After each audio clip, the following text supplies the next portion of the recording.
Yes, good happy Saturday noontime. Hello, hello, hello there. It's kind of gloomy, but I think the sun will come out later on.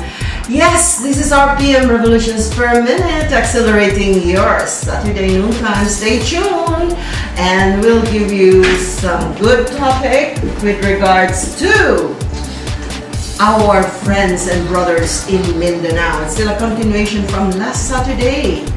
Are we for BBL Bangsamoro basic law, or do we have reservations? Join us in our discussion.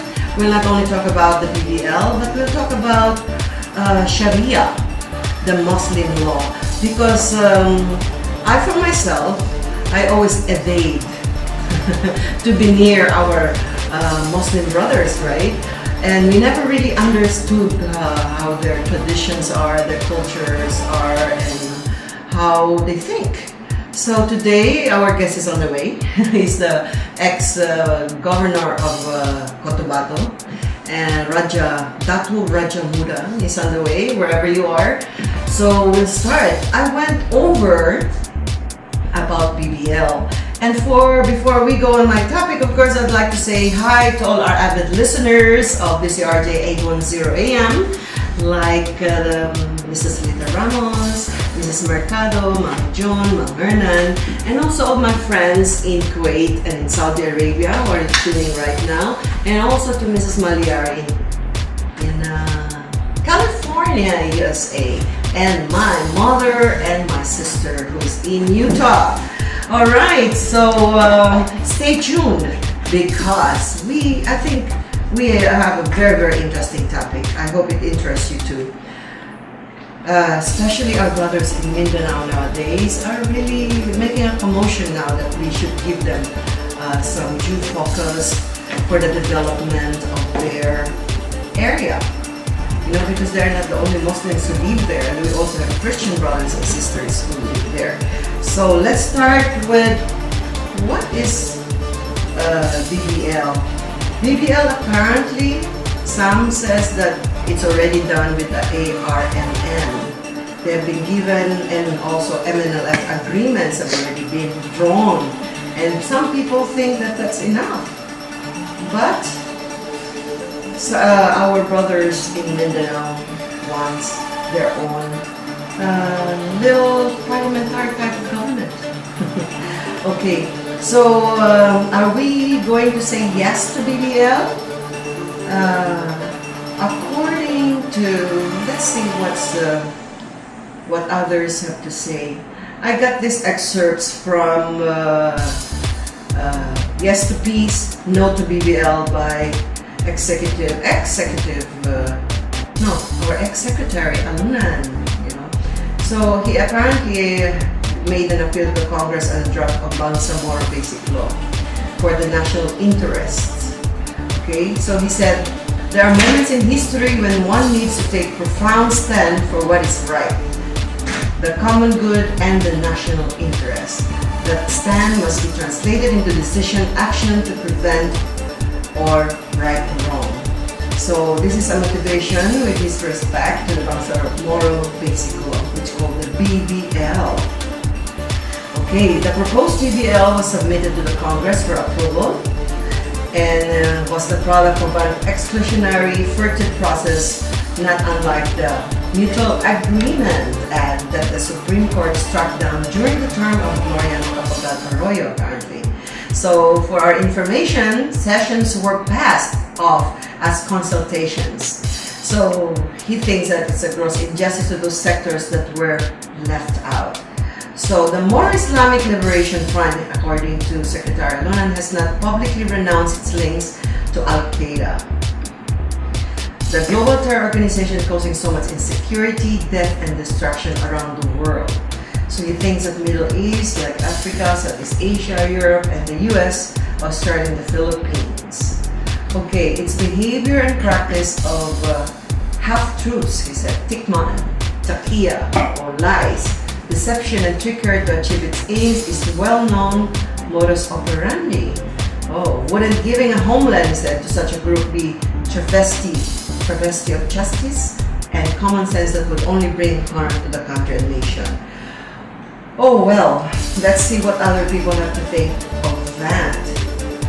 Let's see to other experts while waiting for our guest from Mindanao. So yesterday, we will also be talking about their Sharia law, you know, their beliefs and their extremisms. What do they believe? Because there are different types of Muslims, and they're the extremists. They are the more democratic type of Muslims, and we'll all listen and see what they have to say about, especially our guest today. So, there are many frequently asked questions on draft Bangsamoro Basic Law, and one of the question here is, what is the purpose of this BBL Bangsamoro Basic Law? So, the answers that I got from the excerpts is the purpose of the draft of Basic Law is to apparently establish the new Bangsamoro political entity and provide for its basic structure of government in recognition of the aspirations of the Bangsamoro people. That you can find in that draft in Article 1, Section 3. So another question is, who are the Bangsamoro people? So answer is those who at the time of conquest and colonization were considered natives of original inhabitants of Mindanao and the Sulu archipelago, and its adjacent islands, including Palawan. Oh my goodness, Palawan is also included. And descendants who have identified themselves as Bangsamoro. And you can find more about that in Article 2, Section 1 of that basic Bangsamoro law, which are being drafted. So another question is, the last time, actually to that answer, ex-Governor Rajahmuda explained to us that these are the people from Maguindanao, from Lanao Zur, Tawi-Tawi, Sulu, Basilan. Okay, so why is it necessary for, apparently they also want a flag. I think that's not too necessary. The flag, they can do their flag if it happens that Bangsamoro basically is going to be done. So the other question is, why is it necessary for the Bangsamoro to have or what comprises the Bangsamoro territory?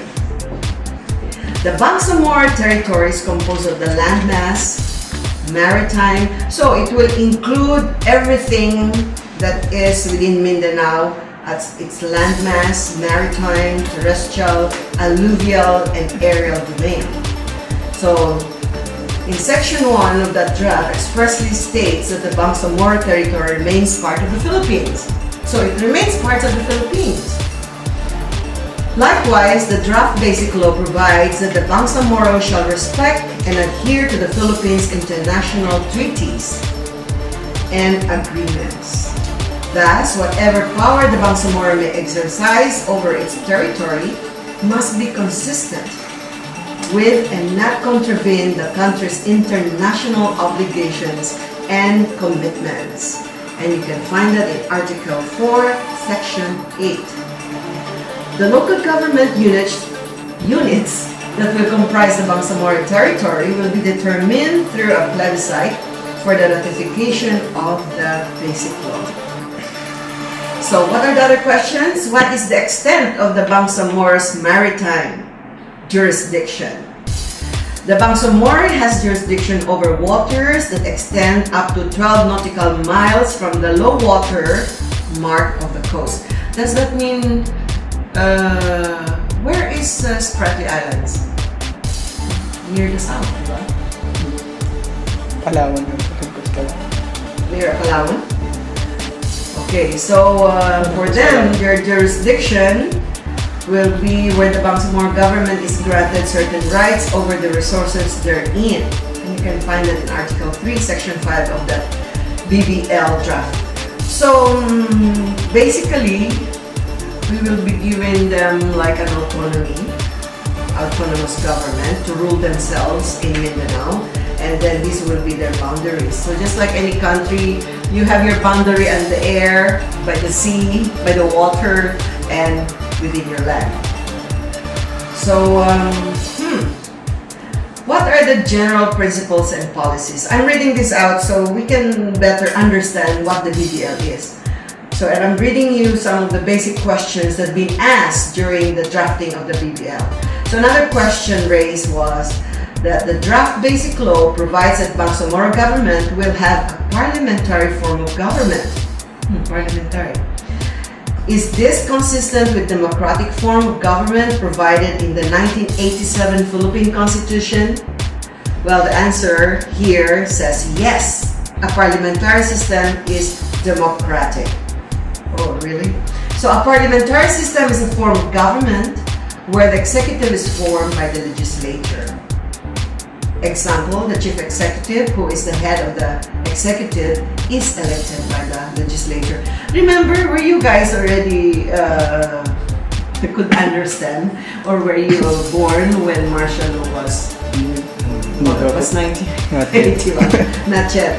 So I can remember that there was already like a form of parliamentary type of government. But anyway, so another question that was raised there is a parliamentary form of government allowed by the 1987 Philippine Constitution? Well, he said yes. The 1987 Philippine Constitution left it to the wisdom of Congress to determine the appropriate government structures for local government units and autonomous regions. Specifically, Section 18 of Article 10 of the 1987 Philippine Constitution provides that the Organic Act, which is the basic law in the case of the Bangsamoro for autonomous regions, shall define the basic structure of government consisting of the executive department at the Legislative Assembly. Okay, we'll talk about the powers of government. What do terms reserved, exclusive, and concurrent mean? Answer: reserved powers are matters over which authority and jurisdiction are exercised by the national government. The reserved powers enumerated in the annex on power sharing remains the same. Only the national government can exercise power or authority over national defense and security, foreign relations, monetary policy, and customs and tariffs, among others. Hey guys, you better listen to me when I ask you a question, because you're a part of the Philippine government. Concurrent powers refer to the powers shared between the national government and the Bangsamoro government in the exercise of these concurrent powers. The concerned ministries of the Bangsamoro government are required to cooperate and coordinate with the national government. Wow, what can you say to that? Okay, let's continue. Another question that was asked during the drafting of this Bangsamoro basic law is that exclusive powers are matters over with authority and jurisdiction pertain to the Bangsamoro government. All issues that may result in a dispute between the national and Bangsamoro governments or may arise from the exercise of powers enumerated in Article 5 shall be resolved by an intergovernmental relations mechanism, whatever that is. Unresolved issues shall be elevated to the President through the Chief Minister. Alright, okay. That was that answer. Another question. The draft basic law creates Bangsamoro offices that exercise functions related to those vested in constitutional bodies. How will these bodies relate to each other? Answer: the draft basic law creates the following bodies. The Bangsamoro auditing body, which shall have auditing responsibility over public funds utilized by the Bangsamoro government without prejudice to the power, authority, and duty of the National Commission on Audit to examine, audit, and settle all the accounts pertaining to the revenues and the use of funds and property owned and held and held in trust by any government instrumentally, including GOCCs. And you can read more about that in Article 5, Section 2, Number 7 of the BBL drafted was. The Bangsamoro, I continue, the Bangsamoro Civil Service Office, which shall develop and administer Bangsamoro government employees and officers without prejudice to the Civil Service Commission powers. So they'll all be under all the laws under our Constitution. Okay, continue. The Bangsamoro Electoral Office, which shall be a part of the Commission on Elections, will also be a part. Bangsamoro Police, which shall be a part of the Philippine National Police. So they will have their own police, Bangsamoro Police, but it will be under the PNP powers. And you can find more about that on Article 16, Section 2. The Bangsamoro Commission on Human Rights, which shall have investigatory and prosecutorial powers in the performance of its functions. So the Bangsamoro Commission on Human Rights, or the BCHR, may coordinate with the Commission on Human Rights. Okay, and the last, the Bangsamoro Regional Police Board, which shall be a part of the NAPOLCOM, the National Police Commission, and will perform the functions of the NAPOLCOM in the region. So it sounds like it's okay, right? That they'll be under. So what is the scope of Bangsamoro government powers over financial and banking system in the Bangsamoro? Answer: without prejudice to the power of supervision of the Bangko Sentral ng Pilipinas, the Bangsamoro government shall encourage the development of Islamic banking. So they'll have their own Islamic banking. So under the draft basic law, a Sharia is their Muslim law, religious law. Supervisory board may be created specifically for this purpose. Toward this end, the Bangsamoro government is also authorized to participate in the management of the Al-Amana Islamic Investment Bank. Okay, that's pertaining to the financial power. So what is the scope of the Bangsamoro government's regulatory power over power generation, transmission, and distribution? Answer: the draft basic law allows the Bangsamoro government the power to regulate power generation. Oh, they will have also their own Meralco. And okay, and they will have they will regulate transmission, distribution facilities in the Bangsamoro which are not connected to the grid. Through this authority, it is endeavored that the Bangsamoro government will be able to spur the establishment of generation and other power facilities in the area that will allow them to address the needs of the inhabitants of the Bangsamoro. Another question: what is the scope of Bangsamoro government's power to create, divide, merge, abolish, or substantially alter Philippines? Yes, this is RPM Revolutions per Minute again. We're back and we shall accelerate your Saturday noontime, so stay tuned with us because we're trying to discuss and try to know more about this BBL law, Bangsamoro Basic Law.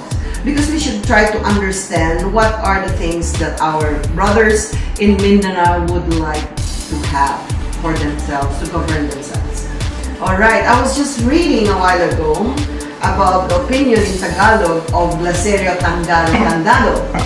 But this other lady, I think she's a Muslim, Raisa Alip, she said in English, and this is, I think, the same way she does when I was reading this last night. She said, and she's pro-BBL with reservations.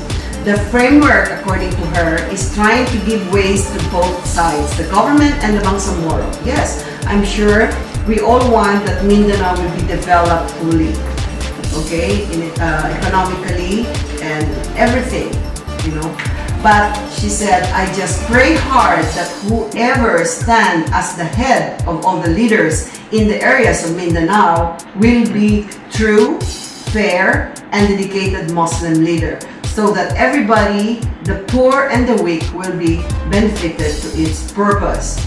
Yeah, this is my question also. Me, as I read the drafted BBL law, it sounds also good, you know, it's still within the Constitution and the President will still be in power for its executive decisions. and it will still be under, like the police, if they will have Bangsamoro police, it will still be under PNP, and they will still be within the laws of NAPOLCOM. But then, okay, let's read again before we will say hi to our guests. But before that, Datu Rajahmuda, can you say hi to the Philippines? Mag-hello ka, Rajahmuda. Hi, good noon, Philippines, and most especially the Mindanao homeland. Are they listening to us now? Pinagsabi mo ba na makinig sila today? So, marami akong tinatawagan o tinitext na sana man lang ay makinig sila sa programa ng DZRJ. DZRJ, 810 AM, right? Para mapakinggan nila yung pinakamagandang announcement ng DZRJ, si MK. Thank you. Madam MK. Okay, so ito yung English version ng sagot doon sa kay Raisa Ale by Leserio Tangaro Candado. Parang mukhang active na active siya eh. So active. So he says, establishing another government in only one country, cannot be part of the right ways or solutions of every problem. The plan of Bangsamoro, transitional government for Mindanao, must be abort as to prevent another problem that can complicate the situations in the country. Just take a look back during the time of Governor Miswari, which the national government is providing and allocating enough funds for Mindanao. So listen here, Datu Rajahmuda. But there is no transparent liquidation upon spending of it that really injustice part of the others. Establishing the Bangsamoro transitional government for Mindanao can be the starting point as to enter the open door that some Muslim leaders can procure big amount of funds for their personal interests, which may be, or it can be, to make their tribes grow and grow as to have enough strength against the national government in order to dominate the whole and entire country. And it cannot be a part of my pleasure and peace of mind to see and observe that the government of the Philippines will dominate by the Muslim minds, behaviors, attitudes, or else principles and theories. None of both Christian and Muslim or Islam principles can be applicable as to have right, good, and responsible government in every country. Likewise, there is no right reason for us to establish another government in the Philippines, even however right rules of laws that govern of it. Oh wow! So, what can you say to that question, Datu Rajahmuda? You know, the Bangsamoro draft law is very good. It sounds so good to be true. But the fear of many is that what happens if one day a bad leader will do the things for his greed and for his own purpose? What if we will start having someone who's not true and honest leader? How would you be able to find a good one? So, siguro naman ay hindi naman siguro mangyari na gano'n. Kasi, how can you be sure? Ang BBL po ay talagang mayroon tayong tinatawag nilang Sharia court. Yeah, let's talk about Sharia. Can you talk about Sharia? Ano ba yung Sharia? Ang Sharia court po, Sharia law, ay mayroong membro na about 50 ulama na nakapagtapos ng English and Arabic. So, maaaring sila yung gumagawa ng batas according to the BBL, Bangsamoro Basic Law, what happened, the political or the economics or the... So, kasama sila? Oh, kasama sila. In governing? Yeah. In case the BBL law is passed? Yeah. So, itong Sharia court or law, ito yung ginagamit sa Saudi Arabia, sa a lot of Muslim countries, right? For the justice system. Yeah. So, pero I have question yung sa Sharia. Yung Sharia, ba? There's so different types of Muslims. May mga fanatic na yung pag-translate nila sa Quran o pag-translate nila dun sa mga laws ng Sharia ay masyadong mahigpit. Diba? Kaya sabi nila pag dapat daw lahat ng mundo supposedly mas maganda kung meron tayong Sharia law. Yeah. Pero ayon ba kayo? Are you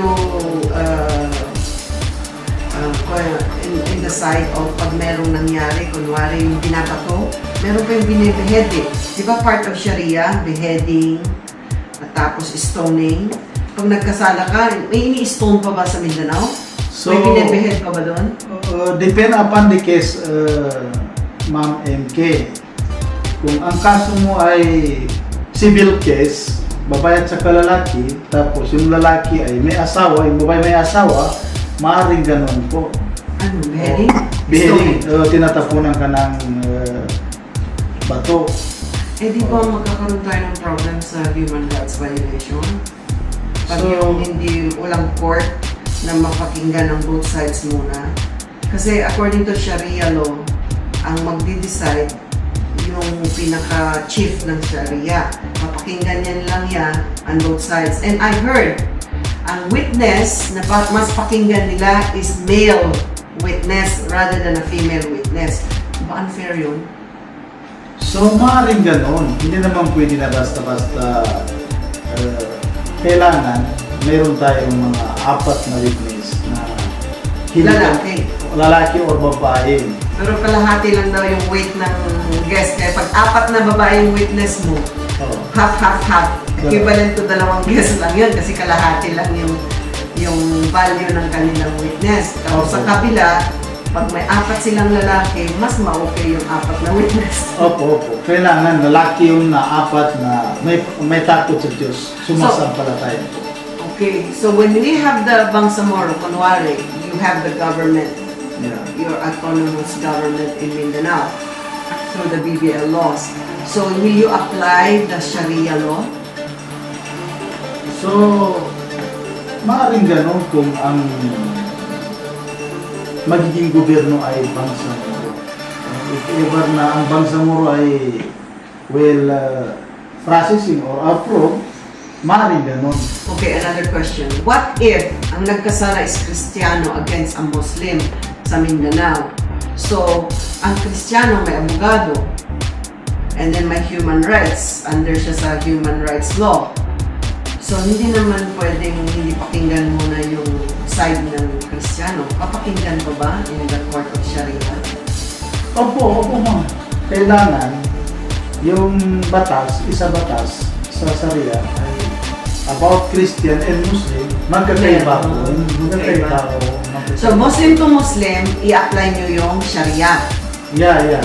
Pero pag Christian involved fighting against a Muslim, or my case, Christian to a Muslim, i-apply nila ang Christian law and the Philippine Constitution na. Opo. Magkaroon ng difference law. Pag-aralan po ng dalawang abogado. Yung Sharia court ng Philippine government. So, magiging Philippine constitutional law na ang mangingiral pag meron ganun na mangyari. Opo. Pero between Muslim to Muslim, they are subjected and a must to a Sharia law. Yeah. Huwag mo na akong mag-Muslim. So, para meron akong right to have a lawyer. Diba? Until proven otherwise. Diba? Ganun yun. So, yung magiging leader nyo, sino sa palagay nyo magiging leader nyo? Kung in case, sige, payagan natin, subukan natin itong Bangsamoro Basic Law. Si Iqbal ba o sino ang napupusuan ng Mindanao? Maaaring ang pagpilian ay yan dalawa lang. Si Muhajir Iqbal and si Alhaj Murad Ibrahim, yung German po ng Bangsamoro Basic Law. Sila lang po ang magiging chief of staff, chief prime minister po. So, di ba si Iqbal yung pinaglalatan niya? So, anong position ni Mr. Muharaji Iqbal? Si Muhajir Mujahari? Muhajir Iqbal ay siya po yung peace panel po Peace panel. Siya ang yung Chairman po ng panel ng peace panel. BBL po. So, pero ang chairman, ang talagang utak ng BBL law is si Haji Murada Ibrahim. si Ibrahim. Okay, puntahan natin. So, may question dito. So, basahin ko yung controversial one. Anonymous. So, sabi niya, ito na naman si same that guy, Glaserio Candado. Ito yung kanyang opinion. Mukhang napaka-active niya doon sa page ng Bangsamoro Basic Law. Sabi niya, opinion niya, in Tagalog, I will read. Bawat mamamayan ay mayroong karapatan na mangusisa at makialam kung ano ang mga pangyayari dito sa ating bayan. Kaya bawat isa sa atin ay mayroong ding karapatan na magiging kritiko sa mga pinuno ng ating bayan, lalo na sa mga pwesto sa ating pamahalaan. Kahit pa siya ay ating Pangulo, pero dapat pa rin bawiin ang kanyang kapangyarihan kung siya ay may mga katiwalian. So, ano ba ang mga abilidad at mga katangian na nandyan sa ating mga pinuno upang sila ay ating sakyan at paniwalaan? So, nasa kanilang mga desisyon na ganito. Kahit sila ay halatang maraming pagkakamali sa kanilang mga desisyon, hindi naman po pwedeng igalang pa rin natin kahit alam na natin na sila ay maraming pagkakamali sa kanilang mga panukala at paglingkod dito sa ating bayan. At saka, hindi naman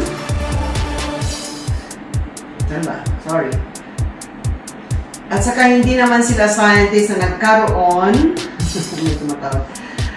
ng katibayan bago gumawa ng mga hakbang at pamaraan upang lutasin ang mga problema sa kaligtasan at kapayapaan sa ating mamayan. Ibig kong sabihin, sabi ni Glaserio Candado, ang ibig daw niyang sabihin ay kung questionable pa rin ang lahat ng kanilang gagawin, lalo na kung ito ay may kaugnayan sa taong bayan. Kaya kailangan dapat sila ay hanapan ng tama at sapat na pangatwiran at katibayan kung ang kanilang gagawin ay talaga ay makakabuti sa taong bayan. At kahit nino man sa kanila ay dapat pababain sa kanilang pwesto kung mapatunayan na sila ay nagkamali sa kanilang mga katungkulan sa mamamayan dito sa bayan. Ngayon, the same question sa inyo. Meron din mo ba kayong karapatan na pag meron kayong chief minister, pwede niyong pababain? At ano itong mga rason na pwede niyong pababain? Dishonesty? Lahat po ng mamamayan ay may karapatan na pababain po ang pinuno, isang pinuno. No? Kung halimbawa Sa Mindanao, lang sa BBL natin. Yes, magkaroon na kayo ng sarili niyong chief minister. Paano nyo magkakaroon ng check and balance? Sino ang mag-check and balance na tama yung ginagawa niya? Yung mga kabinete niya? Unang-una po ay yung po tinatawag na mga religious sector, yung sa imam. So, ilan imam ang magiging member dito sa kabinete? Well, ang imam po ay yung mga tao na namumuno sa mga mosque, kung saan sila yung mga so yung mga mababait na religious people na dapat nasa tamang katwiran. Ilan ang imam? Ano pa nga, yung imam yun ang how do you call that? Bishops ng Katoliko? Yeah. No, the higher than the bishop, cardinal. Parang pinaka-cardinal ninyo. So, itong mga imam, kung sa Christian, mga cardinal, ilan? How many will you have in the cabinet? Marami yan sila, mahigit kumulay about mga 40, gano'n. Yeah, 40 to 50 ata naman. 50. And then, they will always do the check and balance na tama yung ginagawa niya. Na fair para sa mga mahihirap na Mindanaoans at mga mahihina. Yeah. So, kung kunwari somebody will complain against them, kunwari, isang mamamayan, isang grupo ng mamamayan, pwede silang pumunta sa imam? At saka mag-hike sila ng reklamo regarding sa leadership. Ng isang leader. So, under the Prime Minister, magkakaroon kayo ng mga, for example, doon sa 5 provinces like Tawi-Tawi, Sulu, Basilan, Lanao del Sur, and Maguindanao. which is the present ARMM and the future BBL groups, di ba? Yeah. So, kunwari ang Maguindanao, magkakaroon kayo ng gobernador o how would you call it? Ganun po, madam. Magkaroon po yan ng leader na... Anong pangalan naman? Anong magiging pangalan? Governor? Governor. Mayor. Ganun din. Tatawagin niyo pa rin ng mayor at mga governor. So, wala ng congressman kasi yun na yung minister. Mayroon din. Maglisusura, congressman. And then, he will represent particularly that place, kunwari tawi-tawi, at the government sa executive legislature level. Opo. Maaaring ganun. At saka yung sa Prime Minister, mayroon tayong tinatawag na assemblyman. Para rin yung maging cabinet. Mayroon din side sa gobyerno, sa GRT, mayroon din sa Bangsamoro BBL, basic law. Tapos, magkakaroon din kayo ng mayor, councilors. Yeah. And you will call them mayors and councilors also. Yeah. And then sa barangay level, sa root levels, ganun pa rin, barangay chairman, barangay capital magkakaroon pa din rin. ng barangay chairman and councilors din. Yeah. So, exactly kung ano yung form of government natin, magkakaroon din kayo kung anong meron sa isang probinsya. Opo. Kunwari sa Ilocos, meron kaming congressman, meron kaming governor, vice governor, board members, mayor. Ganon din, magkakaroon din kayo ganon. Yun din ang nakadrap sa Bangsamoro. Well, ang Bangsamoro basic law po, madam, ay hindi na abot dito sa Luzon. Nasa Mindanao lang po yun. Alam ko. Oh. Pero sinasabi ko lang na parang gaya namin sa Ilocos, kunwari, magkakaroon din ng isang place like Llano del Sur, Mindanao. Yeah. Tawi-Tawi will have its own governor, Yeah. vice governor, mayor, and so forth and so on, up to the barangay level. Yeah. Okay, so yung Sharia law, that will be the one that will govern and do that check and balancing para dun sa integrity at honesty ng inyong chief executives. Yeah. So, ang Philippines ba, ang Sharia law is very, very strict o maganda naman? Maganda naman, madam. Marami na bang napuputulan ng ulo sa inyo doon? Well, wala pa, madam, kasi hindi pa na-implement yung Bangsamoro basic law. So, Philippine law pa rin, di ba? Philippine law pa rin. Wala pa. So, magkakaroon din kayo ng sarili niyong parang court. So, yung court na yan will be Sharia court. Yeah. So, instead yung amin na Supreme Court and ano pa yun? Regional Trial Court, kayo, you will have it all these courts will be under Sharia laws. Yeah. So, kasi yung Sharia law lang, hindi ko lang maintindihan is, will you be doing the beheading, yung stoning pa din, or imprisonment?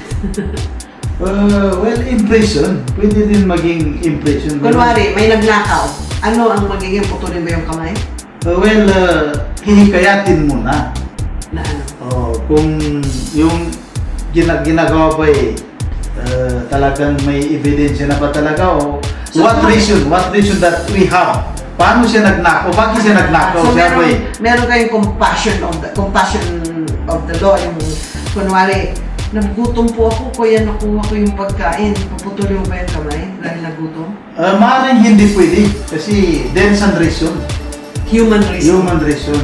So, hindi siya, ang ibig sabihin, hindi ba lahat ng tao ay gumagawa ng kasama ay siya ay masama? Mayroong nakipilitan lang or kapit lang sa patalim. Meron akong suggestion. Kasi marami sa amin ang hindi alam ng Sharia law. So siguro ilagay niyo sa newspapers everyday kung anong ibig sabihin ng mga Sharia laws at saan nanggaling itong mga Sharia law para maintindihan ng marami. Sabi ng brother ko sa Saudi, maganda daw ang mga Muslim, mababait daw, okay daw. Kasi dahil dun sa Sharia law, very strict. Kasi takot, the Muslims are afraid to do criminal acts because of the Sharia law. Yung strictness ng Sharia law.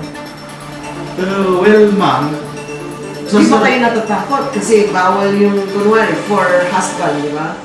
Yung mga divorcement under Sharia law yan, ginagamit nyo na now, right? Yeah. Divorcement, inheritance, yung mga basic lang for the family laws. Sharia law is being used, di ba? But, for example, adultery.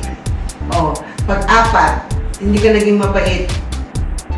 Under Sharia law, yung like same question. Isang Muslim, kaya mag-asawa ng 4. Pero nagiging 5, 6, 10. Ano ang magiging, under Sharia law? Ano yung crime na nakamit mo? Hindi na pwede yung lampas ng 4, ma'am. Kailangan... Pero maraming gumagawa niyan. Oh, pero kasi wala pang Sharia law. Hindi pa under... So pag nagkaroon ng Sharia law, mas natatakot na ang isang Muslim na lalaki na mag-asawa more than 4. Yeah. Kasi these are the reason why marami naghihirap. Kasi minsan inaasawa-asawa lahat ng mga babae sa Mindanao, tapos inaanakan, tapos hindi naman binibigyan ng due basic needs na dapat na sa kanya may bigay. So magiging stricto na. Stricto na, madam. Stricto na. Kasi marami nagugustong mag-Muslim dahil lang makapag-asawa ng marami, pero hindi naman nila alam na ang pag-aasawa ng 4 ay dapat may responsibilidad, di ba? Hindi nila naiintindihan yun. Yeah. So this time, yung ordinaryo hindi dapat mag-asawa ng more than 1 na hindi naman niya kaya, ay hindi na pwede under the Sharia law. Yeah. Oh, that's good. Tapos yung pagnanakaw, ano yung masama na dapat putulan yung kamay? So magkano Sharia law, paputulan na yung kamay? If ever na you are one of the convict na ikaw ay napapatunayan na pag nagnakaw ka, tapos pinatay mo yung ninakawan mo, tapos ay multiple case na yun kasi nagnakaw ka pa tapos nagpatay ka pa. So ano mangyayari? Bebehed yung ulo, puputulin siya 10 beses. So, tingnan lang yung kaso niya sa to. Bakit niya nagawa krimen, yung pagpatay. Either depensa lang niya na ganito, pagbuwan niya sa yaman na yun ay maaaring nabaril siya ng may-ari. Tapos, nag-response lang siya. Kasi imbestigahan po yun sa ma'am. I know. Oh. Pero di ba naman, marami nandito kasi dahil sa hirap, minsan nagnanakaw, tapos pumapatay. Yan talaga dapat patayin din, joke. I mean, so sa inyo, pag na-prove mo na ninakaw mo para pansarili mo. Well, halimbawa kung ang kaso ay nagnakaw ka na ikaw ay mayroon namang kakayahan sa buhay, ibang ibang process yun. Pero kung nagnakaw ka na talaga, dahil sa gutom ka na, ikaw ay wala na talagang yaman, wala na talagang kakayahan, ibang proseso yun. So papakinggan din yun. Papakinggan yung espiritu yung law niya ng compassion. Yeah. Isang bata, pinalayas ng nanay kasi, o tatay kasi nagalit. So nagutom na siya. Pero syempre, para nang mabuhay siya, nagnakaw siya ng pagkain, mapapatawad yung mga ganong mapagsasabihan. Yeah. So, meron din kayo magiging juvenile area wherein you have to teach. Yeah. Meron tayo ganun, madam. Kailangan meron. So, siguro hindi nyo kailangan ng malaking preso. You won't need so much a big prison cell kasi puputulin na lang nyo yung mga kailangan putulan ng ulo kasi hindi, pumatay ng tao, gumagawa ng krimen. Okay, Philippines, don't go away. We'll be back for more. We'll talk more and let's get to know our brothers in Mindanao, how they think and what are the Sharia law that's going to be implemented under the Bangsamoro laws. Don't go away.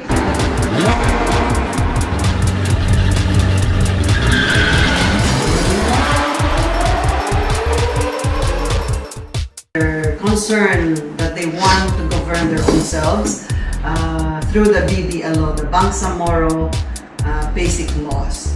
And as I've read to you earlier, if you've been listening, it all sounds so good. So everything will still be the government of the Philippines, Datu Rajahmuda, the Philippine Constitution will still be above the Bangsamoro law, right?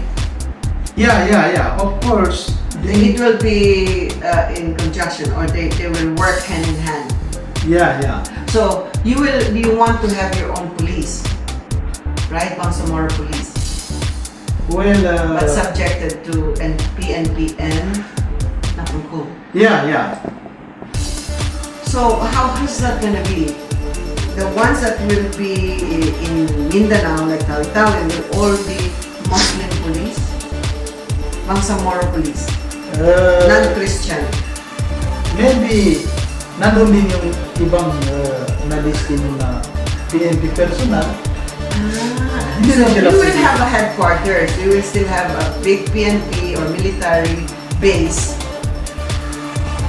and then, but the Bangsamoro police will be the one that's active. Yeah. Maaaring magkaroon ng ganon. O 50-50.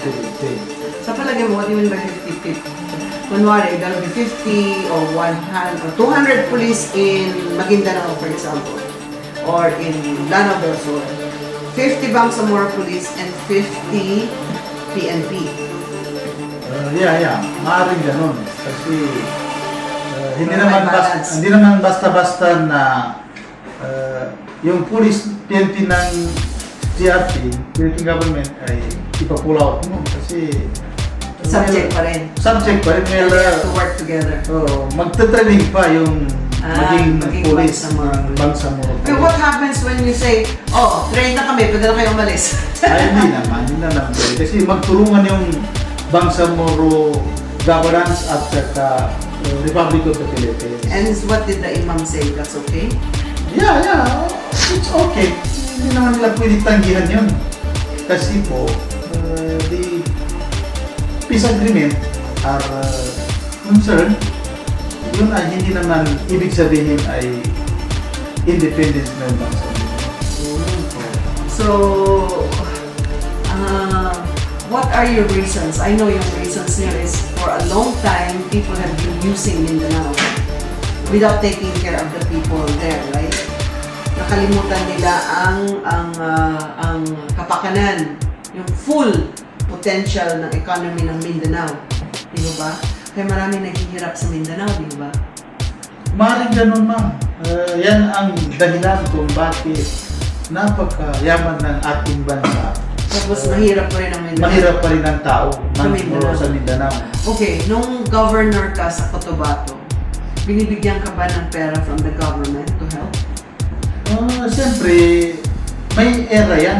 Yan. Pero pag ang isang leader po ay hindi naman mahagi sa taong bayan, kahit pa paano, magkaroon pa rin ng kahirapan ang taong bayan. Kasi konti lang binigay sa inyo, kulang ba yun?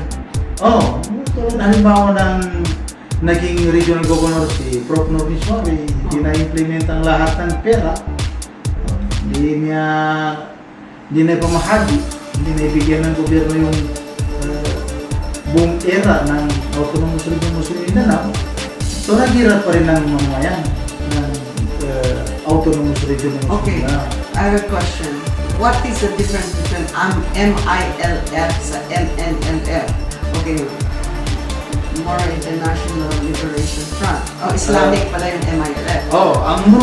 Ang MNLF ay Moro National Liberation Front. Yan kay Miswari. Yan ay under the leadership of Norbiswari. Norbiswari. And then the MILF? The MILF ay Moro Islamic Liberation Front under the administration of Haji Morar Ibrahim. So bakit Islamic? So nakikita ng mga organizer ng Moro Islamic Liberation Front na yung MNLF ay national. So iniba niyo yung definition na magkaroon ng Islamic para sa ganun ay ma-pinpoint yung religion. Ano ang lugar yung MNLF? Ang MNLF po ay buong Mindanao po. Buong Mindanao. Sa kanila, sakop nila. Buong Mindanao. Under ARRM, kasama rin yun. Kasama rin, including yung ARMM. We have 6 region and now is 17 provinces. Yung Mindanao. So that's under MNLF. Under MNLF. So ano naman yung MILF? Sa MILF po ay nasa ARM region lang po. Okay. So ang MNLF is national, the whole of Mindanao, including ARMM.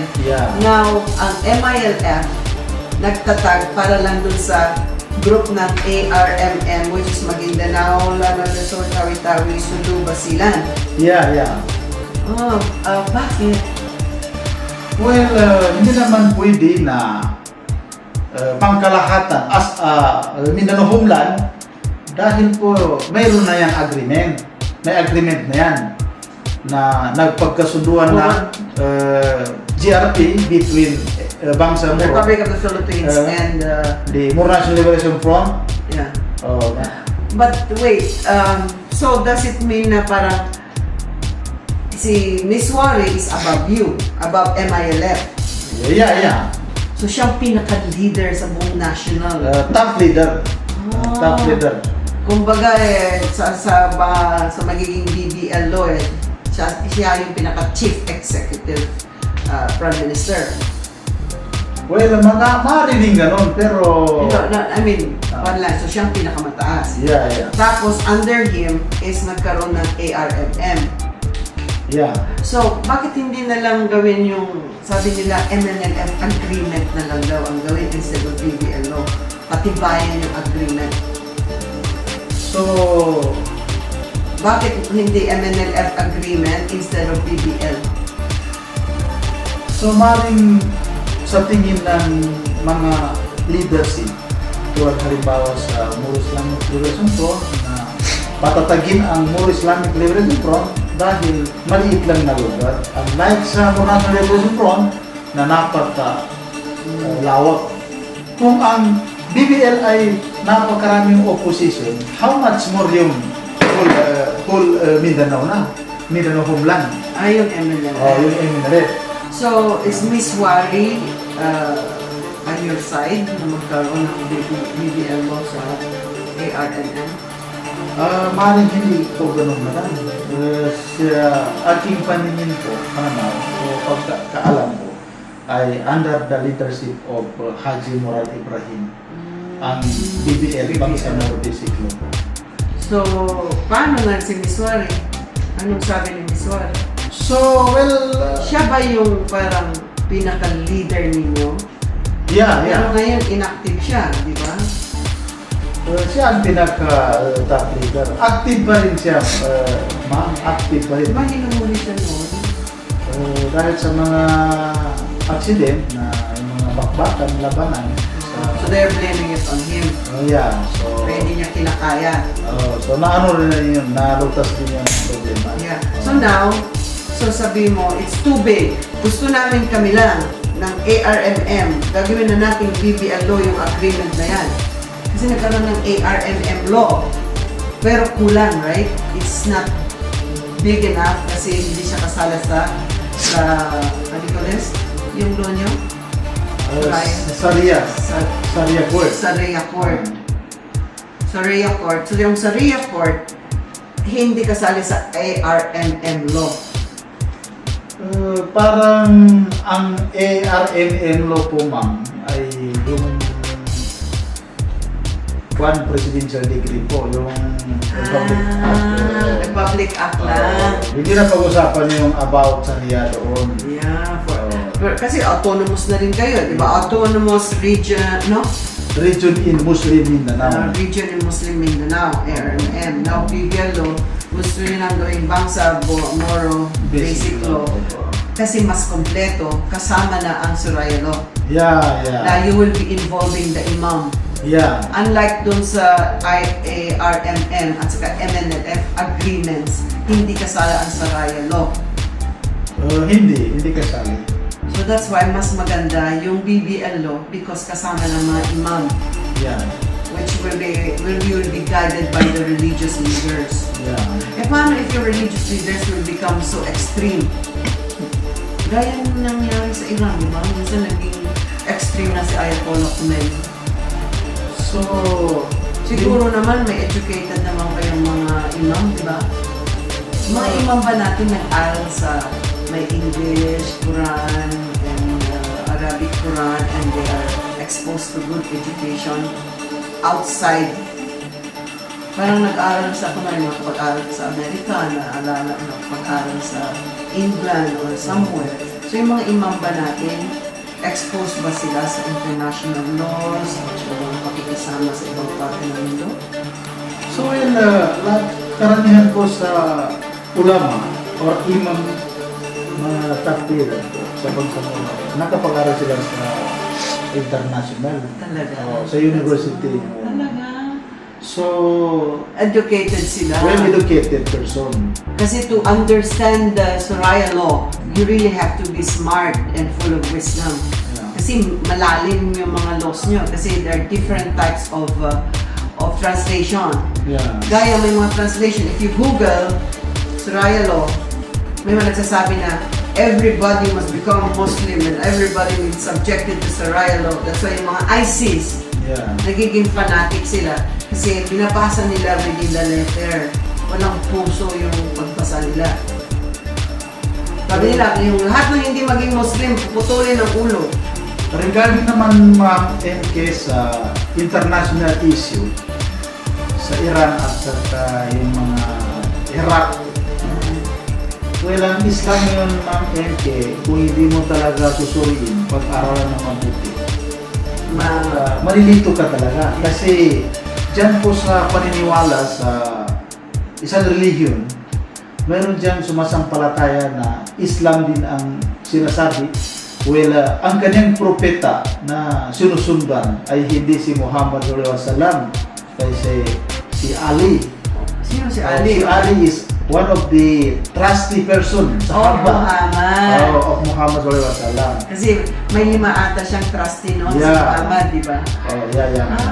So, pag-aral natin mabuti yan sila, ma'am, kung ano. So that's why ito yung mga extremist na iba yung pagka-translate nila sa Quran.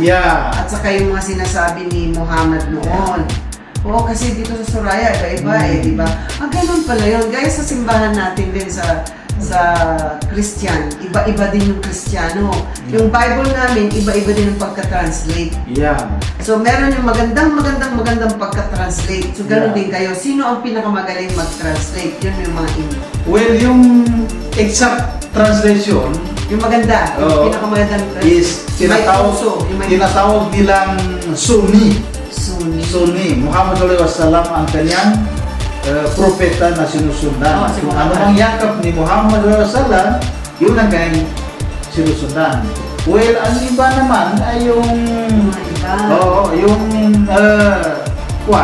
Siya, ang tawag sa ulama is Siya, no? So, excuse lang kung hindi masyado exact yung aking definition kasi, well, I am one of the professor, no? Hindi ako nakapag-aral ng University of Saudi.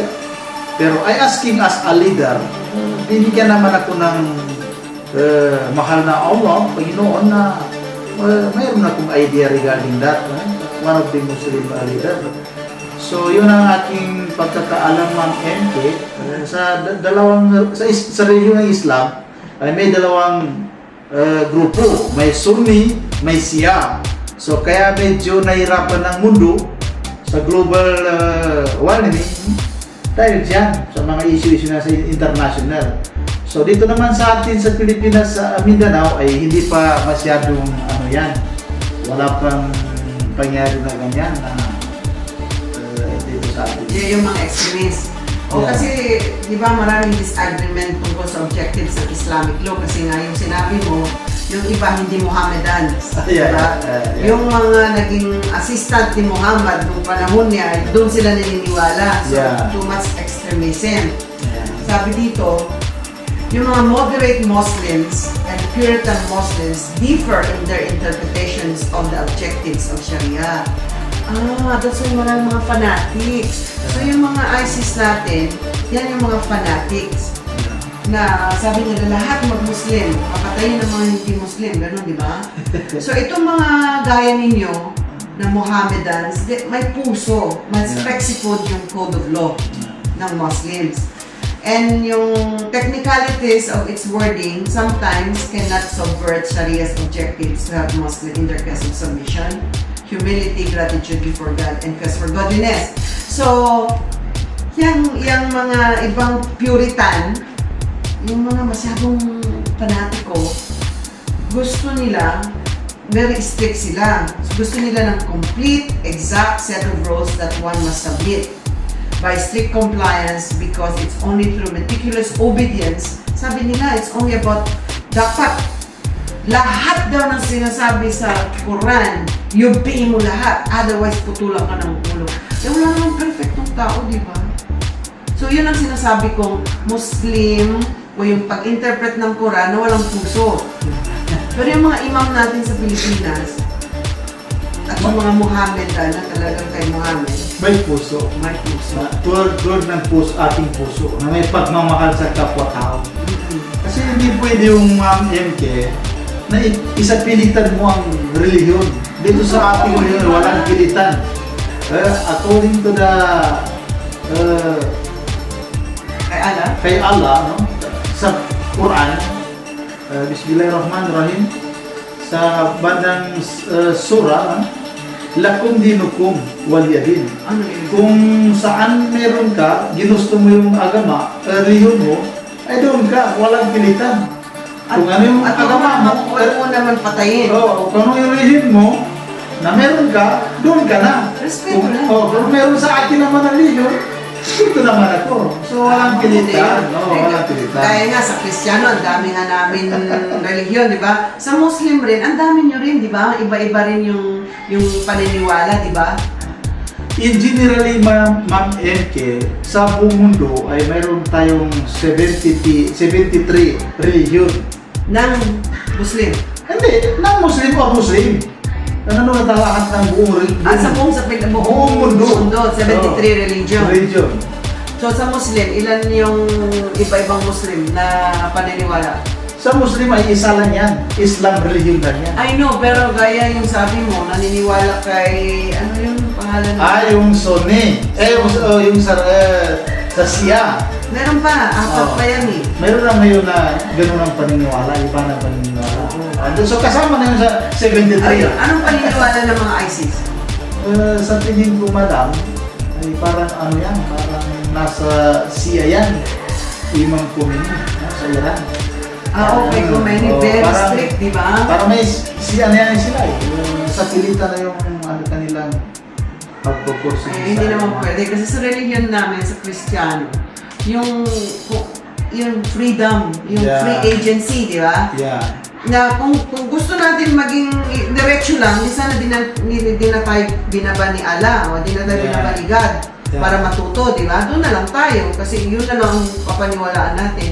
Pero there should be a free agency para matuto ang tao. Yeah. Mag-aaral muna. Saliksikin mo Oo, muna kung diba? anong Biblia meron ka. Or anong Quran meron ka. Yeah. So, yung kung anong if what you yung personal understanding mo sa Quran, Yeah. hanggang doon lang yung wisdom mo. Yeah. Nire-respeto ng tao kasi tayo naman iba-ibang progression natin, di ba? Yeah. Ano din sa Kristiyano na yan hanggang doon lang yung alam mo, na-respetuhin kita. Yeah. Pero ang isang tao dapat manaliksik gaya sa mga Muslim din na Yeah. dapat intindihin mabuti the way it should be interpreted na may puso. Yeah, yeah. Yung Quran. Yeah. Diba? Hindi yung pag sinabi, pag hindi ka Muslim, hindi ka mabait. Hindi ganun. Hindi Diba? ganun. Kasi alam mo naman, maraming mababait na Kristiyano din kahit hindi Muslim, di ba? Ngayon, marami rin ako naging kaibigan na Muslim na mababait din. At kung ano yung gusto ng isang Kristiyano, yun din ang gusto ng mga Muslim. Yeah. Di ba? Di ba mabait ako, Kristiyano ako, friends tayo, di ba? So, ano ngayon ang kwan? Ngayon na you see more different types of Christians. Anong napansin mo? Pare-pareho tayo, di ba? Sa pagkatao, pare-pareho tayo. Doon lang tayo nagkakaiba sa ating paniniwala. Oo, gusto natin kumain. Yeah. Gusto natin na magandang tahanan, may magandang asawa, magandang mga anak, may mapag-aral, we can put our children to education. So, ano yung sabi nga nila, dapat gusto mo, Muslim ka man o Kristiyano, gusto mo na meron kang pagkain sa bahay. Sapat. Di ba? Meron kang tahanan, meron kang trabaho, di ba? At, yan, yung may naman ng tiyan namin. At may edukasyon. So, yung mga basic needs na yan, ganun din ang gusto namin. Gusto rin namin ano yung patayan. Gusto mo ba yung matutulog ka na may magbabarilan sa tabi mo? Hindi. Oh, Ganun lahat naman tayo. Wala natin gusto yan. So, we all want peace, di ba? Yeah. Kasi minsan nakala nila, uy, Muslim yan, huwag kang tatabi dyan. O Kristiyano yan, mga kung anong gagawin sa'yo, o mga babaeng Kristiyano, hindi maganda. O mga Muslim na lalaki, naku, wag, gagawin dyan, pang-5, pang-6 na. So, ngayon, maganda, this is a good opportunity na that we learn more about the people of Mindanao and what's the Sharia law na hindi lahat, not all, how do you call that, Muslim faith, hindi pare-pareho. Yung may mga fanatics na naniniwala sa ibang klaseng paniniwala. O, maaaring ganun. Pero ang pinakamaganda at pinakamatutuo is ang Muhammad Rasulullah ang kanilang propeta. Muhammad. Kung lahat ng sinasabi ng Muhammad na nasa Quran lang at ginagamit ito na may puso, yun ang tunay na Muslim. Yeah. Tapos, I heard, sabi nga nila, ang tunay daw na Muslim, tunay na Kristiyano, and tunay na Hudyo, Jewish, ay kung may tunay kang pagmamahal sa kapwa mo, ayun ang tunay na religion ni Allah at ni Heavenly Father or ni tawag sa amin ni Lord. Yeah. Okay? So, ang tawag lang niyo sa Allah, akala kasi nila yung Allah, ibang Diyos. Hindi. Ang tawag lang sa langwahe nila, ang Diyos is Allah. So, kung sino yung piniprayan natin sa taas, yung din ang piniprayan nila, ang pangalan lang si Allah. Okay. Thank you so much, Datu Rajahmuda. So, gusto niyong magsalita ng tungkol sa inyong huling pagbati na sana sabihin mo, tayo ay pare-pareho. Well, maraming salamat Ma'am MK na dito ako ngayon sa DGRJ 810 kilowatts hour. So, ako'y mananawagan po sa madla sa buong Pilipinas and also the Mindanao homeland. Bismillahirrahmanirrahim. Assalamualaikum warahmatullahi taala wabarakatuh. In Muslim speaking, and good afternoon, magandang hapon po sa buong madla sa Pilipinas po na nakikinig po sa station ng DGRJ. Magandang oportunidad po na nandito ako. I am asking a Muslim religion. Tayo po'y naniniwala po sa kung may kapal na may puso, may puso damdamin na hindi naman pwede na magkaroon tayo ng away regarding sa religion. Yun ang sabi nilang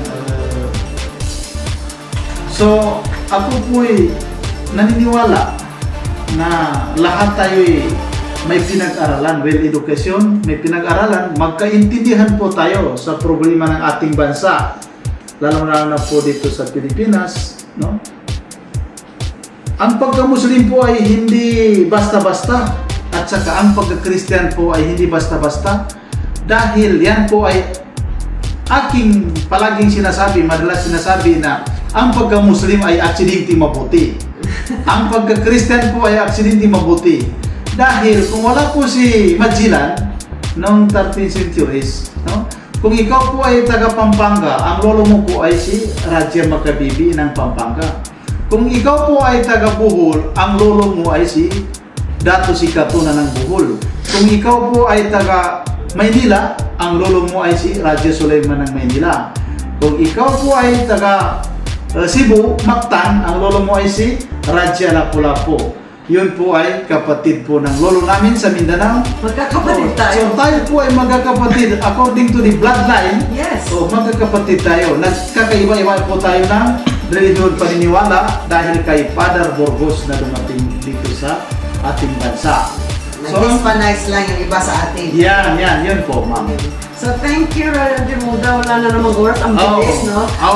And sorry to cut you off. Thank you, Philippines. And thank you for all our listeners. And please stay tuned for Equal Justice. Until next week,